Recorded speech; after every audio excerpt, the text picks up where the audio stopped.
Tengok sini kepada anak-anak yang duk belajar, abang-abang di universiti, tengok elok-elok apa dia.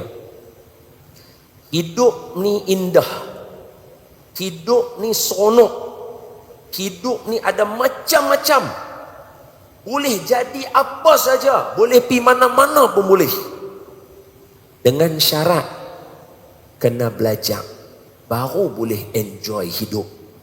Kalau tak pergi sekolah, tak belajar, hang akan mendapati hidup ni terlalu sempit untuk hang. Kena pergi sekolah, kena menelaah, kena belajar. Hidup ni seronok, hidup ni enjoy, hidup ni indah, hidup ni ada macam-macam, dengan syarat kena belajar, kena ada ilmu. Kalau tidak, hidup akan binasa. Jangan enjoy tapi tak mengaji, salah tu. Nanti akan terpesong di hujung jalan.